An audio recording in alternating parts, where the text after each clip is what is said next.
Kung makita ng mundo yung outlet ko, makita nila yung puso at saka isip ko.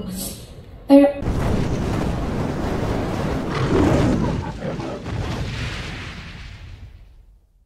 sobrang close po niya sa heart ko kasi ang Mahika or si Mahika ay ako po. Kaya, gusto ko pong magtanong muna po kayo para po masagot ko.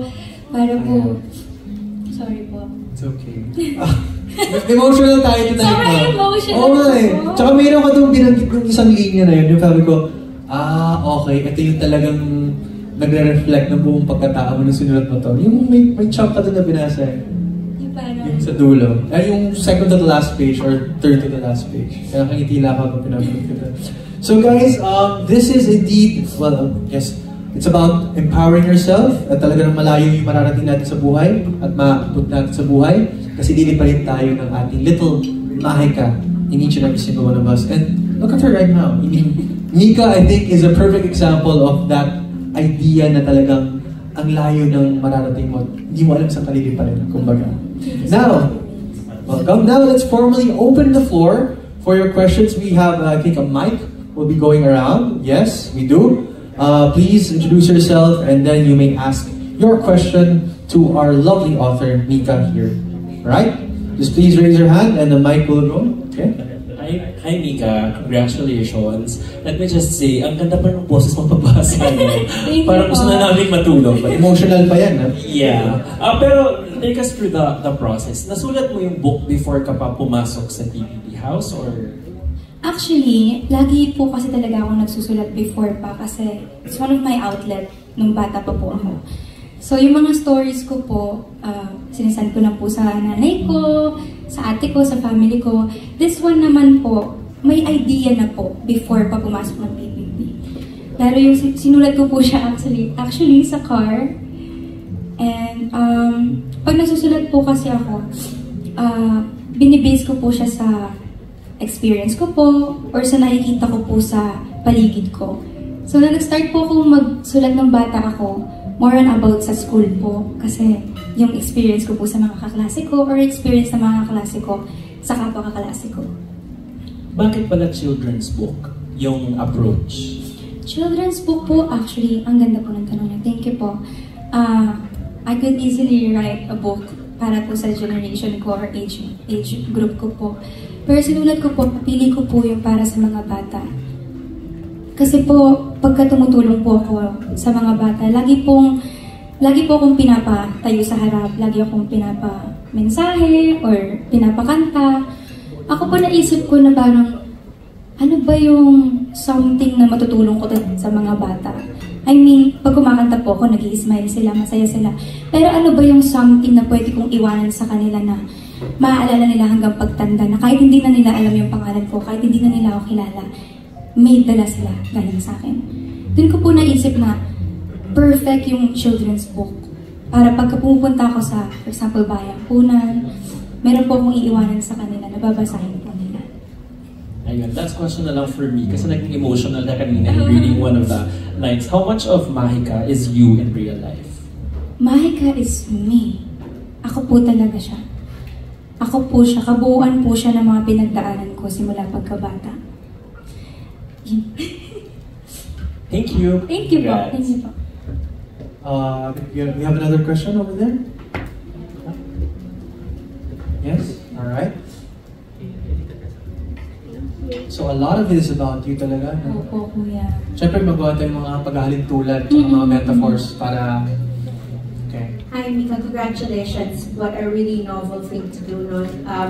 Especially coming out of ang bahay ni Kuya. Sabi nga ng host natin, you expect you to go into so many other things, but itong children's book is so unexpected, but it really is, I believe, so timely, you know. I just want your management group was very proud to say that it's not just the book, the actual writing that you really you personally handled, pero pati rin the illustrations. Tell us about that. Yan ba ang itsura talaga ni Mahika in your mind when you were writing the story? Yes po. Actually, si Ate Jewel po, yung gumuhit po nito. kasama po kami hand in hand sa pag-iisip at saka pag-usulat talaga. Actually, noong umpisa po, pinipilit ko po talaga. Ayoko siya ilabas na hindi ako yung guguhit. Kasi sabi ko, may ini-envision ako. Meron akong gustong makita ng mga tao sa kanya, sa story ko. So ako, hindi ko siya kayang i-let go na hindi ako yung mag-drawing. Pero luckily, I met Ate Jewel. And same po kami ng talagang pag-iisip. Pinabasa ko muna po yung story sa kanya. And then pareho po kami na na-envision. Then yun nga po, hand in hand po kami sa pagguguhit po. So like you were saying, si Mahika, talagang ang insecurity niya were her wings, no? Like she said, maliit siya, she doesn't think maganda siya. When you were growing up, as you said, this is you and entire being, this is you. What were your insecurities growing up? Alam mo po, yung pakpak po, or yung insecurities po, isa lang po yan sa mga struggles na napagdaanan ko ng bata ako. Insecurities, isa po talaga yung height. Height, and sa totoo lang po, sa appearance, yun lang naman po talaga. Yung pinaka-insecurity ko po is hindi kami magkakasama nun ng family ko. Lagi ko to ina-answer sa interviews before, na parang, anong insecurities mo? Pag tinanong ako, sinasabi ko lagi, pag nakakakita ako ng pamilyang buo na magkakasama, nai-insecure ako kasi yung magulang ko nasa malayong lugar. And at what age or time in your life were you driven to the point na you said, sabi nga niya, gusto na lang niya maglaho, no? I mean, when we say that to disappear nowadays, when you say that, it's quite an alarming thing. But not to pry so much into what you've gone through. At what point in your life, yung naramdaman mo yung parte na yun? As early as 14 years old po ako na. Pero sa tulong din po katulad po ng nasa libro na to, sa tulong po ng mga taong nasa paligid ko, lumilipad pa rin po ako ngayon. Not to, syempre we'd like for people to read it, walang spoilers, no? Pero may tumulong sa kanya.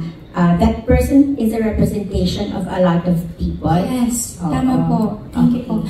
Representation po siya kasi po matanda na po siya, diba? So, lahat po ng pinagdaanan niya, lahat ng nalikom niyang tao sa buhay niya, lahat ng mga minahal niya, representation po siya nun. Last question. Do you realize that your book comes at a very important time in society? Because yung mga kabataan ngayon, we don't realize that they are going through so much and actually feel that way. Was this also part of the reason why kakalabas mo pa lang ng bahay ni Kuya, pwede ka pang mag-party at mag-celebrate, pero talagang sabi mo raw, this is really what you want to do straight out? This is a party for me, actually. And, yes po. Alam mo yung yes po. What's happening in society. Opo. Tsaka po ngayon sa mundo ng social media, it's really easy to get lost. It's really easy to compare yourself to other people or sa mas may magandang pakpak sa'yo. Kaya din po siguro nagkaroon ako ng eagerness na piliin itong kwento na to na ibahagi sa mga kabataan. Kasi po naniniwala ako na habang bata pa, mas mabuting makita nila na mahalaga sila, maganda sila, na kahit na anong makita nila sa internet. Kasi inevitable po yung internet, yung social media. Alam po natin yan na kahit na gano'n natin sila pigilan or takpan yung mata nila sa social media, aabot at aabot sila na makikita nila yung totoong mundo. So ngayon pa lang po, meron na tayong cellphone. Ito muna basahin niya, ganong cellphone na kayo. Thank you and congratulations.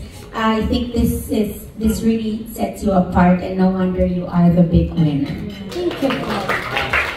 Such lovely words. Thank you po. Thank you. We have another question? Yes? Yes, madam? I want to echo yung sinabi ni Tessa. Tama na naman. You deserve to be the big winner. So, maraming salamat sa librong to na napakaganda. I just want to know, sino yung una mong binasahan ng kwento ni Mahika? That's a very good question. Inaalala ko po ngayon. Una po, syempre yung mga kaibigan ko po. Ayun po yung mga kaibigan ko. Si Nagami, alam po si Mitch. Yun po yung mga kaibigan ko. Una po sila sa mga nakabasa nito. Pero yung pinaka unang nakabasa naman po, yung ate ko po. At pwede ikwento mo sa akin kung ano naging reaction niya, kung ano. Masaya po siya kasi before pa actually ako, nasa US pa ako, dun pa ako talaga mas nag-i-stay. Sinasabi ko na sa kanila, gusto ko gumawa ng libro, gusto ko ibahagi. Kasi outlet ko po talaga yung pagsusulat, outlet ko yung pag-sketch, pag-paint.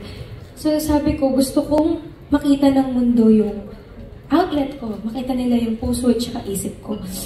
Pero meron po kasing, alam niyo po yun na parang may time po na gusto na po talaga namin maglabas or magsulat, maglabas ng libro. Kasi nga po yun na din naman tumutulong kami, yun din naman po yung purpose. Pero there's something na parang hindi pa siya nililet ni Lord mangyari. And ako ngayon, looking back, mas naiintindihan ko po ngayon kung bakit. Kasi siguro, yung platform ko before, hindi nasa maling angulo pa. Kumbaga, pag tinitignan ng tao, iba pa yung makikita nila. So ako, siguro pag nagsulat po ako before, tapos nilabas ko, baka pag tinignan ng tao, hindi nila ma-appreciate. Or hindi nila titignan sa kung paano nila dapat makita. Kaya din po siguro ngayon, ako pinahintilutan ng Panginoon malabas yung libro na to. Kasi mas marami pang may inspire. Totoo.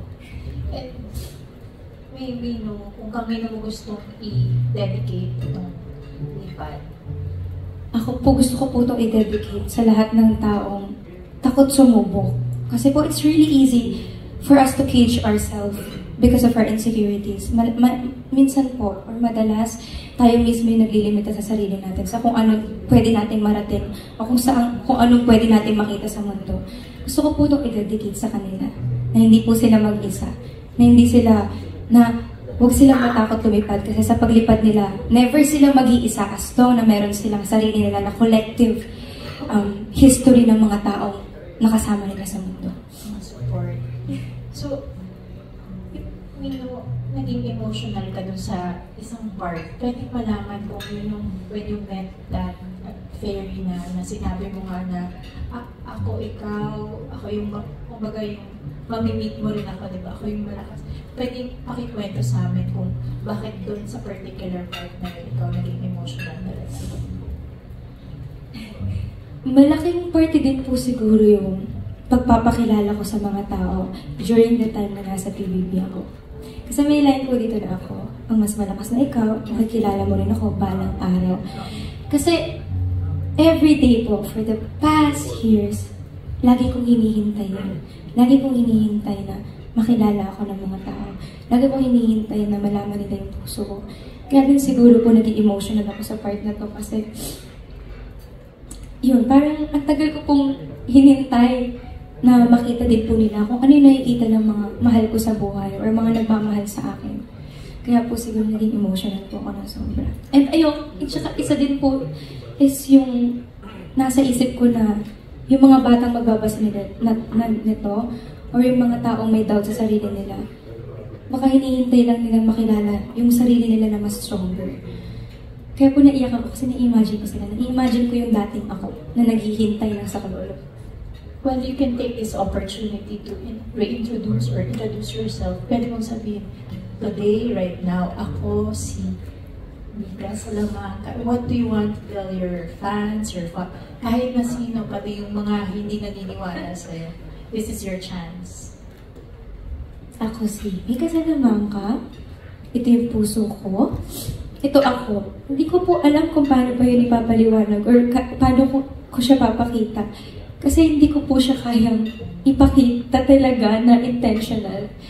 Kung ano po nakikita nyo, tanggap. Kung hindi nyo po tanggap or tanggap nyo, tanggap ko po yun. Thank you so much. Thank you so much for that. Well said. I think we have another question over here. Yes, for our second MC in command, Jan. Talagang hindi mawala si Jan sa kahit anong crowd, no? Alright. Please, tatangkad yan. Hard to get lost. Yes, sir. Please, go ahead. Hi, Mika. Nikki here from Manila Standard. First of all, congratulations. Obviously, you poured your heart and soul into this project. That's why you're very emotional talking about this one. Of course, beyond the lessons na nakapaloob sa libro, what was your vision in in writing this book? And of course, ano yung, well, as a book itself, ano yung goal niya para sa mga readers? Ako po yung vision ko dito sa libro na to is ipamigay po siya sa mga bata talaga. At pag nabasa nila, kahit nasa ang season ng buhay nila, or na tayo, hindi lang po siya pang bata. Pwede po natin siyang basahin at may makukuha po tayo sa kanila. Depende po yung season ng buhay natin. At kung ano po yung mag-resonate sa atin sa moment na babasahin po natin siya. So, yes, it is a children's book and it's there for children. Now, sinabi mo nga, for adults, ano naman yung lesson na matututunan nila dito kapag binasa nila yung libro? Ako po tulad ng sinabi ko kanina, yung insecurities po ng mga tao or yung takot nila sa kung anumang bagay or umalis sa comfort zone nila, laging nandyan. Kasi po, naniniwala ako na the more na lumalaki ka, the more na meron ka na experience sa buhay, the more na may natututunan ka, the more na may pinagdadaanan ka. So kung ngayon nasa season ka ng buhay mo, na-lost ka, hindi lang siya pambata talaga. For example po, ako ngayon, lost ako. Pag binasa ko to, may makukuha po ako sa kanya. And do you see yourself writing more children's book in the future? And Yes. what kind of parang themes or topics or genres would you like to explore? Ako po, tulad din po na sinabi ko kanina, pag nagsusulat po ako, kung ano po yung nakikita ko sa paligid, kung ano po yung nag-resonate sa akin, kung ano po yung na-experience ko, yun po yung sinusulat ko, yun po yung ginuguhit ko. So ako po, ina-expect ko po yung sarili ko na magsusulat din po talaga. Kasi hindi ko po siya nakikita as something na ilalabas ko lang ngayon. It's something na anak ko, puso ko, bibigay ko po lahat dito. Nakikita ko po yung sarili ko na guguhit at susulat hanggat kaya ko. Last question na lang. I understand na bata ka pa you started writing sa journals and sending the letters to your mom. But when did you realize that you can actually write and tell stories through words?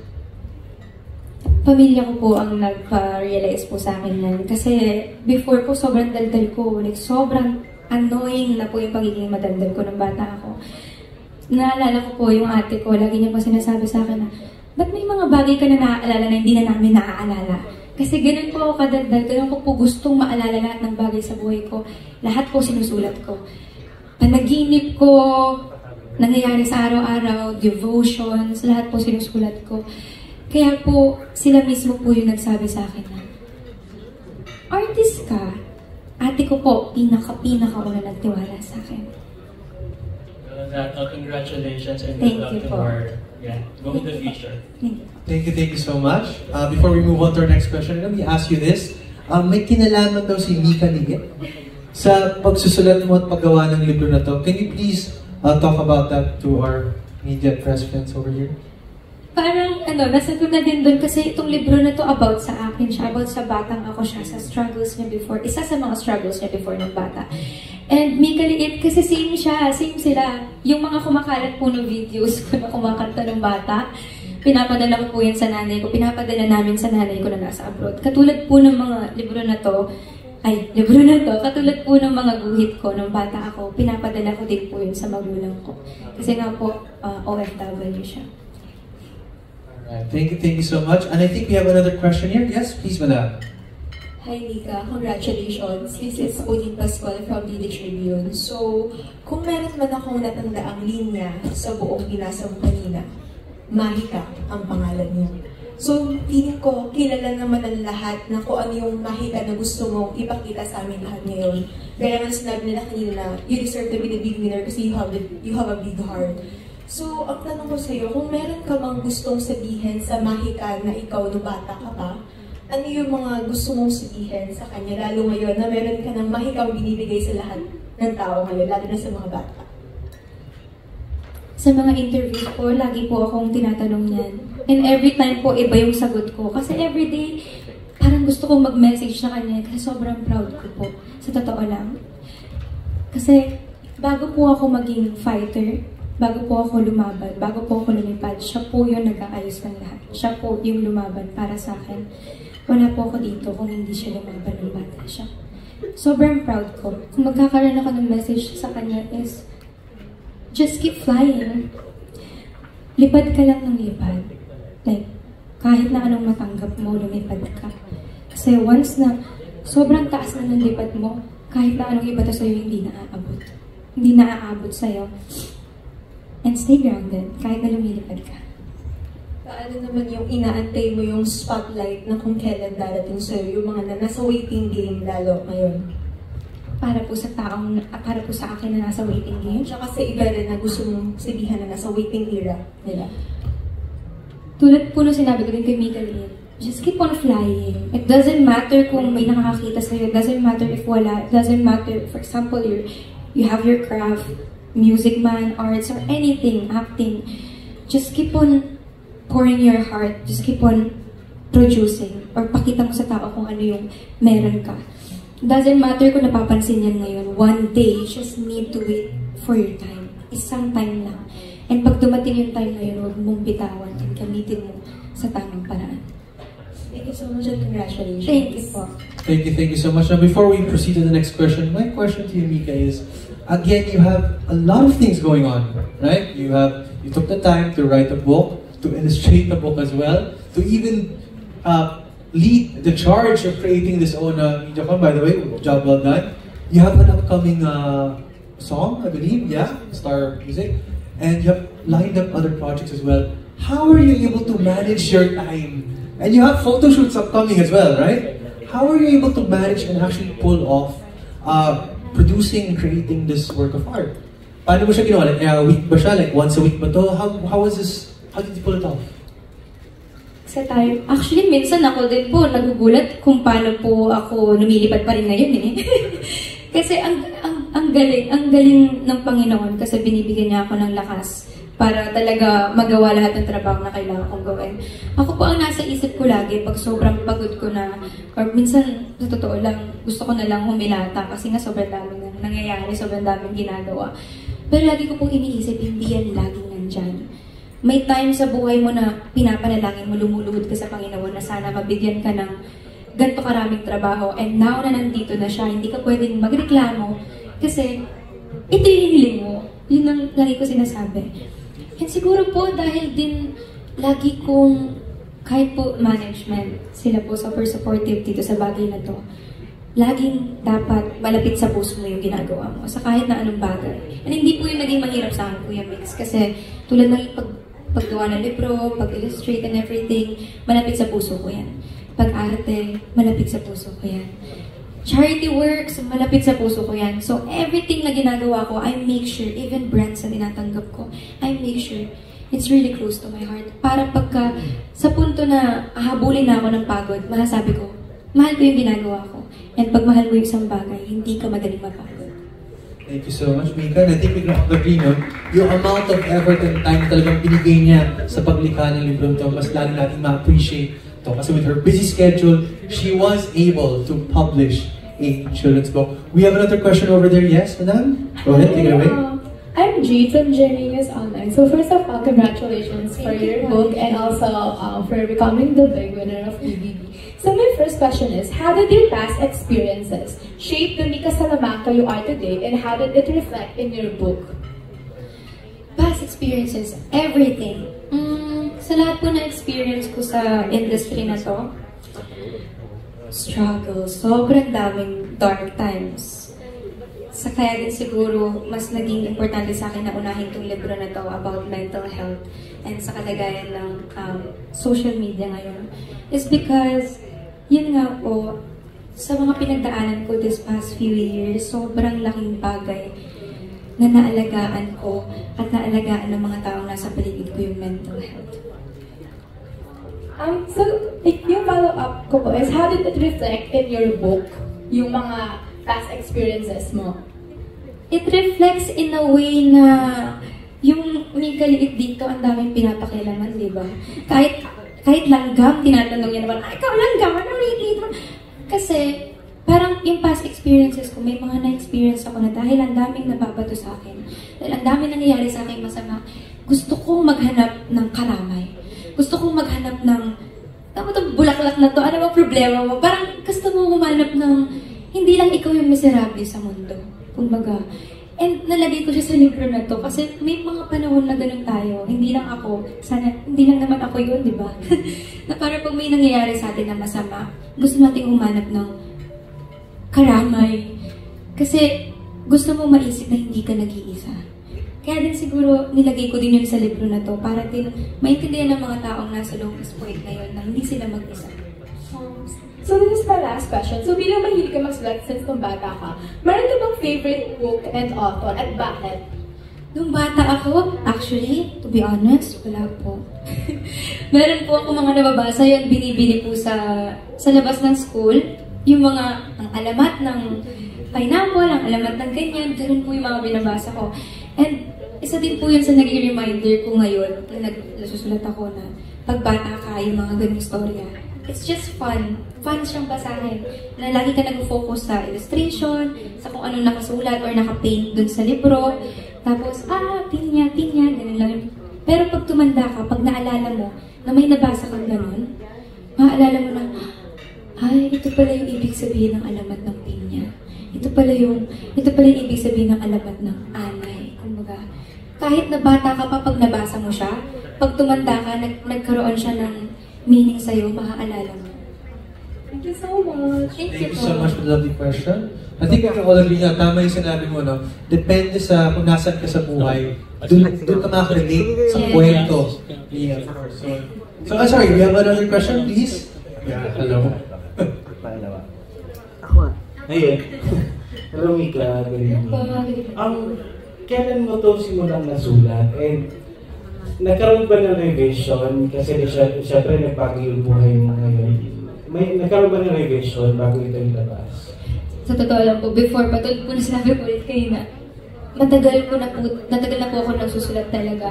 So minsan nagpipik-pik na lang po ako. Pero nung talaga pong nag-decide kami ng management ng Kuya John, Ate Kat, gusto ko na po talagang ilabas yung mga libro ko. Gusto ko na po talaga maglabas ng libro. Pero sobrang iba po ng kwento nung una. So ngayon po, nung lumabas ako ng bahay na Kuya, mas may knowledge na po. Kasi po sa loob ng bahay, may mga time po doon na wala kayong ginagawa. Makakapag-isip ka po talaga. So yung mga libro po na nasulat ko before, minsan po, napagbubulay-bulayan po ng utak ko na parang gusto kong ganito na lang pala yung mangyari sa libro. Parang ganito na lang po. Pinaka na-finalize po namin yung libro, last month lang po. Last month lang po talaga. And then up to, kahit po last week po ata, meron pa rin po kami mga revisions eh. Kasi po, lagi pong may idea na, baka pangit yung word na to, baka may mas maisip pa tayo na mas magandang salita para sa bata. And kung maalala ko, yung Firefly is a children's book na naging movie. Ikaw ba na-envision mo na itong Liparis magiging movie soon? Ako po, sa totoo lang, lahat po ng pwede ma-envision para sa librong to na i-envision ko po. Kasi po ayoko po siyang limitahan sa pagiging libro lang. If meron pong opportunity na magiging movie siya, or kahit short film lang, magiging sobrang saya po ako. And babalik ko po ulit sa Panginoon yun, kung ano po plano niya. Pero ako po, opo, gusto ko po. May susunod pa ba dito? Meron po. Lagi po. Lagi po. Sinabi ko po yun na hanggat kaya kong magsulat, hanggat may puso pa ako sa pagsusulat, magsusulat po ako. Kasi simula bata po ako nagsusulat ako eh. I just need an outlet. Kailangan ko lang po talaga ng perfect time. Kailangan ko lang ng opportunity para malabas sila. Marami pa po sila. Pero kung may nakalingat, children's book pa rin. Children's book pa rin po. Thanks, Mika. Thank you po. Thank you. So actually, pwede tayo ma-surprise na bigla ka na maglabas ng short film sa YouTube mo, diba? Possible. So sa mga hindi pa rin subscribe na kayo. Diba? Alright, we have another question. Yes, sir. Hi, Mika. Congratulations to your new book. I'm Alan Sangon, Stars Photog, and Abante Tonight. I just want to ask, I congratulate mo na sa pagkilala mo rito sa amin kay Mahika.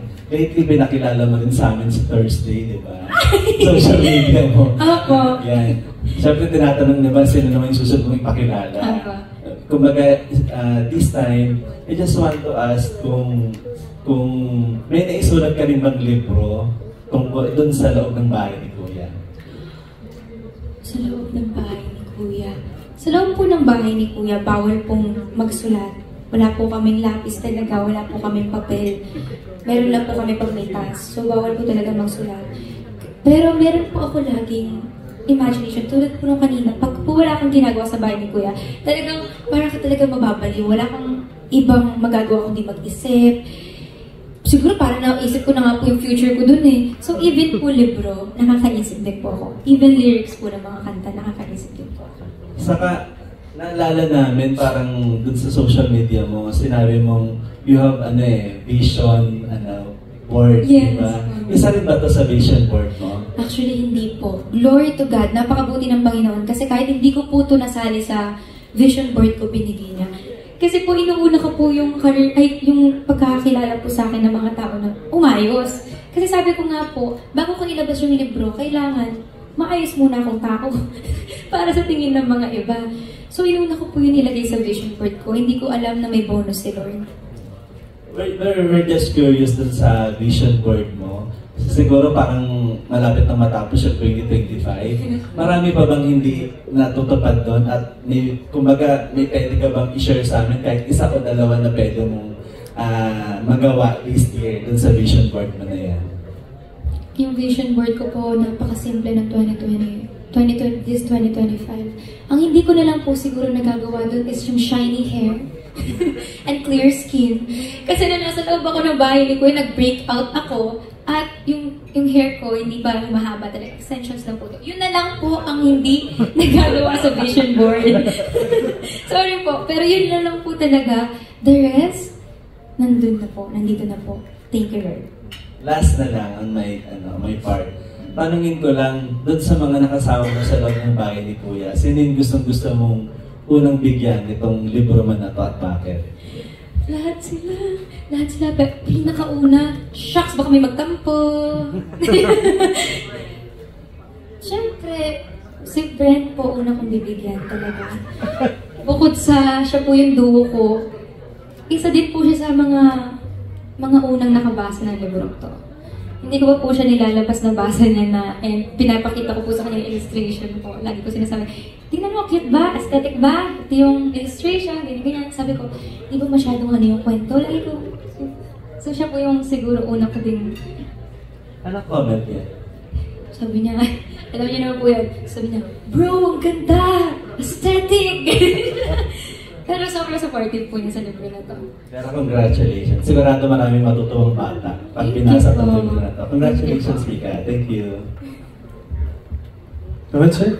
Hello, magandang gabi, Mika. Robert from Dangil Hello po, sir. My first question, may rituals ka pa na ginagawa? Like, if you're writing a book, like, kailangan tahimik o dapat 12 midnight and so on and so forth. Before po, nung bata ako, since ang bata ko po, nagsusulat na ako ng kung ano-ano. Pag po may naisip ako, nag-trick sa utak ko, kaya po lagi ako may notebook. Ay, before, may kwento po ako. Sorry po. Minsan po, sa school, pag na-school po ako, lagi akong umuwi ng may sulat sa kamay. Kasi, pag meron po ako na-imagine, kesyo, lyrics ng kanta, story, or imagination ko lang na ayaw ko makalimutan at gusto kong isulat, sinusulat ko muna po sa kamay ko para maalala ko talaga. Kasi, para po pagka-uwi ko, makikita ko siya bago maghugas. Mga sulat ko po talaga sa notebook ko. Okay. And then, pinost mo sa social media yung car mo, no? Ano yan? Regalong sarili for your achievements sa BBB? Actually, kasama po siya sa vision board ko. Pangarap ko po talaga siya ngayong taon. Pero, actually po, nung lumabas na po ako ng bahay ni Kuya, nung naging busy na po, sabi ko, kailangan ko pa ba? Kasi hindi naman po ako big sa cars. Kahit na sinasabi ko po na parang it's too much na if gagastos ako ng malaki para sa sasakyan. Pero yung management ko po, sila din po yung nag-recommend sa akin na kailangan mo din naman. Kailangan mo ng sasakyan para pagka, for example, may shoot, ganyan, nakakapagpahinga ka. And, totoo naman po, nung dumating po siya, nabili po namin siya, sobrang saya. It's a different kind of joy. Para po ma-resonate ko po siya, para mabigyan ko po siya ng reason kung bakit ko siya binili. Sinasabi ko na lang po sa sarili ko, reward mo na yan sa'yo. Okay, last question. Ang daming endorsements, no? And then, but your parents are abroad, tama ba? Yes po. So how are you dealing with your finances? Like, who's taking care of finances? Like, dahil malayo sila eh. Ako po, yung parents ko po, ever since po, hindi po talaga sila nakikialam sa finances ko. Pero, ginaguide po nila ako. Like, simula po bata ako, nagtatrabaho na po ako eh. Nag-triple job po ako habang nag-aaral sa ibang bansa. Uso naman po kasi yun doon. Pero, kahit po, nung time po na yun, for example po, magbibigay po ako sa parents ko, sila po yung nagagalit pa nagbibigay ako eh.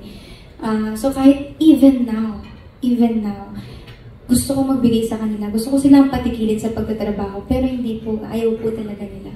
Like sila mismo yung nagsasabi na, ang gusto lang po nila sa akin, ayusin ko yung future ko, alagaan ko yung pera ko para sa future ko. Hindi ko daw po sila kailangan isipin. Yun po, lagi po nila akong inaalalayan sa paggamit ng tama sa pera, pero hindi po sila nahingilan po. So, sino pumunta sa abroad, ikaw or sino pumunta dito sa Christmas or other plans? Lagi po silang umuwi sa Pilipinas for Christmas po. Not just for me, para din po sa lola ko, para din po sa pamilya pa po namin na natira dito sa Pilipinas. Minsan po umuwi din po ako doon pag Christmas, pero mas madalas po na, mas gusto nilang umuwi. Congratulations, Mika. Thank you po. Thank you so much. And then I think we have a question at the back. And then we have the lovely Jan Enriquez. Please wave. Thank you so much. Dear Jan, thank you. By the way, these two, Kat and Jan, of course, both Vic as well, behind there. We have to acknowledge both Vic Del Rosario over there. Supportive managers to our Nika here. Acknowledgement then. Alright, yes, madam, go ahead, take it away. Hi, Nika. I'm Rachel from PEP.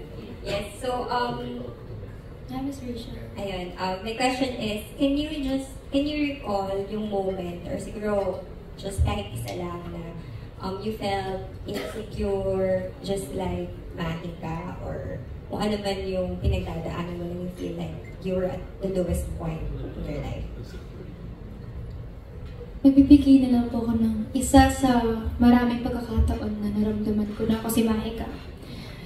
Siguro po nung nag-migrate kami sa ibang bansa, isa din po yun sa mga moments na yun. Kasi, syempre, iba po yung lahi ko, nag-a-adjust pa po ako sa culture, and stuff like that. So, ang dami ko pong pinagdaanan sa school namin from the past. So, siguro, isa din yun sa, kaya din diba, meron po dito sa store na to, na sinabi ni Mahika na ayokong mabasa, kasi baka makita nila yung totoong kulay ng pakpak ko. Kasi, nagkaroon po ako ng time sa buhay ko, na kahit gustong-gusto kong pumuti, gustong-gusto kong iba yung shape na mata ko, iba yung gato. Kasi alam niyo po yun, may mga time po na gano'n, lalo na pag teenager ka. Siguro doon ko po nakuha yung part na kino-cover ni Mahika yung pakpak niya para mag-fit in sa tingin niya na tatanggapin ng ibang tao galing sa kanya. And then, paano mo na-overcome yun? Na-overcome ko po siya sa tulong din po ng pamilya ko din po. And syempre, the more na tumatanda po ako, the more na tinatanggap ko po kung ano lang po yung kaya ng katawan ko or kung ano lang po yung kaya kong ibigay. Siguro malaking tulong din po talaga yung pagmamahal ng pamilya ko sa akin. Kasi sila po yung napakalaking reminder ko na kahit na anong mangyari sa akin, kahit na sino ako, kahit na anong ipakita ko sa kanila, tatanggapin nila ako. Last question, ano yung, kasi nabanggit mo na before, no, OFW yung parents mo, na yung mom mo, na pinapadala mo sa kanya yung mga, kung ano man sinusulat mo, ano yung sinabi niya sa'yo nung nabasa na niya itong lipahan? Itong lipad naman po, actually, nanay ko po, hindi ko pa po binabasa sa kanya ito. Itong lipad, hindi pa po. Sa tatay at nanay ko po, tangi, hindi ko po binabasa. Kasi po, gusto ko din po silang ma-surprise. Meron kang plan kung paano, kung kailan mo papabasa sa kanila finally? Ang ate ko po ang magpapabasa sa kanila. Siya din po, nakakonsyaba ko na po siya. Bibidyohan niya. Kasi maghiwalay na po sila ng bahay nila. So pupunta po na sa bahay nila.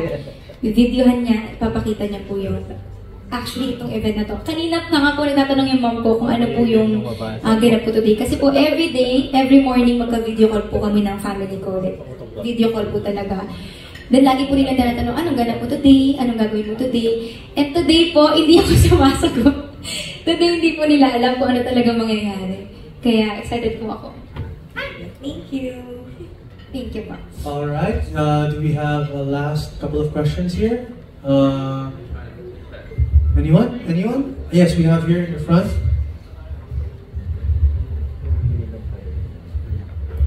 Hi, Mika. Wait lang, sorry. Ayan. Congratulations sa book. Gusto ko lang i-dive in yung thought dun sa visuals niya kasi nag-illustrate ka din. Ikaw ba, how do you pick the colors you use and yung looks talaga ni Mahika talaga? Ikaw ba talaga yun? Everything? Opo, parang may mga time po na, for example, kahit po yung pagkakulot niya, kinokorek din po namin. Parang, for example, yung kulot, parang hindi naman ganyan na i-imagine mo kay Mahika. Parang hindi naman ganyan yung buhok niya before. So kahit kulot po ng buhok, pinapaayos po namin. Yung color naman po, pinik ko po kasi gusto ko po pagka nakita ng mga bata, maganda po sa mata. Kumbaga marami silang titignan, hindi lang yung mismong character po. And nilagyan ko din po ng color yung tatlong magkakapatid. Kasi po, kami pong magkakapatid yan. When I see blue, I remember my brother. And pag nakikita ko naman po yung red, I remember my sister. Iyak na naman ako. And when I see yellow, naalala ko po yung sarili ko. Kasi yung sister ko po yung lagi nagsasabi na yung favorite flower niya is sunflower. And lagi niya po sinasabi na sunflower niya ako. So yung color po nun is yellow. So dun ko po kinuha yung color niya. Sabi mo! Yung red naman po kasi yung ate ko. Halos siya po yung laman ng puso ko. And then blue naman po yung sa kuya ko kasi every time na may tears of joy ako, for some reason, siya po lagi yung nakakatala ko. Kaya po yun po yung mga color representation po ni Tata. Big hugs. Sorry po. So yung next question is, uso kasi siya ngayon na, as an author na, if ever you will be adding a very, very special line na hindi kasama sa book right now or re-editing something from the book, ano yun and bakit? Parang nalagay ko na po lahat. Ito yung puso ko. Sa gusto ko sabihin para sa libro na to. Ano pa ba? Siguro gusto ko pang sabihin mula sa puso ko na wala sa libro na to is huwag kang magmadali. Maglalakad siya. Naglalakad si Mahika dito. Huwag kang magmadali. Pupunta ka sa tuktok. Sa paglalakad mo, marami kang makikitang tao, marami kang makikita, marami kang matututunan. Huwag kang magmadali. Dahil mabilis ang mundo. Mabilis, pag napunta ka sa gusto mong puntahan, magugulat ka. Ang bilis, yung lahat ng memory na pinagdaanan mo, sana ninamnam mo. Kaya ang masasabi ko lang, kahit nasaan kang parte ng buhay mo ngayon, huwag kang magmadali. Thank you, Mika. Congratulations. Thank you so much, Mika. It is your pleasure to introduce yourself. And I believe we have our last question for the evening. Hi, Mika. Yes, sir. Go ahead. Take it away. I'm John Wana from Kumakaw.com. First of all, congratulations on the book. Let me just, because I've been thinking earlier about who the audience that you're targeting for this particular book. If it's too young, parang it's gonna be a little hard for them to make an emotional attachment to the material. But you have another audience which is like yung mga younger kids now that are pretty much like before teenagers. Yung parang ganun yung material mo. Would that be detrimental to what you're thinking about the book na maging? Tulad po ng sinabi ko po kanina, hindi lang po, yun nga po, depende po kung nasan kayong age group nyo siya babasahin. Tulad po ako, nung bata ako, yung alamat ng, for example, pin niya, nung binasa ko po siya nung bata ako, iba po yung na-resonate sa akin ng panahon na yun. So, nung teenager po ako, pag binasa ko yun, iba din po yung makukuha ko galing sa libro na yun. And yun din po yung nakikita ko dito. And syempre po, pag nasa, for example, charity work ako, babasahin ko to sa mga bata. Hindi ko po siya i-explain. In a way na ina-explain ko po siya sa ngayon sa inyo. Syempre po, i-explain ko siya as kung paano po tingin ko kaya nilang tanggapin yung libro na to. Alright. Aside from that, yung mga fans mo, are waiting for a message what would your message for them would be? Surprise! Kasi hindi din po nila to alam. Like, wala po silang alam about sa libro na to. And ako po, isa din po sila sa gusto kong makabasa din po ng libro na to. Although, fun fact, ito pong libro na to, hindi po talaga namin siya una balak ibenta talaga. Yes. It's something na pag pumunta po ako sa charity works namin, libre ko po siyang ibibigay sa mga bata. And then yung management po, yung mga manager ko po nagsuggest na, bakit hindi natin ibenta? Para like mas para mas wider yung audience na makabasa, yun din naman na maganda yung kwento. So yung management po talagang ating yung tatlo pong nasa likod na kumakain ngayon. So, opo. So ako po, una syempre ayaw ko pumayag kasi yung vision ko dito, libre. Gusto ko siya ibigay sa mga bata ng libre. So ako, nagkaroon po ng condition sa kanila. Sabi ko, pero ang condition ko, lahat na makukuha natin sa librong ito, charity pa rin. Ayun, pumayag naman sila. Alright, and can you maybe tell us where this book will be sold and how much is like the ballpark figure? Dahil nga po, hindi ako pinili, pero dahil nga po, management siya, hindi pa po namin fina-finalize. Pero makakaasa po kayo na hindi po siya magiging mahal hanggat kaya po namin siyang babaan para po maabot or mabili ng mga bata. Gagawin po namin. Okay, according to the literature, this will be sold on September 10 to 12? 10 to 12 naman po, sa ano naman po yung Manila 10 to 14. International. Yes, Manila International Book Fair naman po. Nandun po ako. You'll be there. Yes. Oh, wow, that's nice. And people can take photos with you? Yes po. Pwede po sila mag-pre-order to, pwede po sila bumili. Yeah.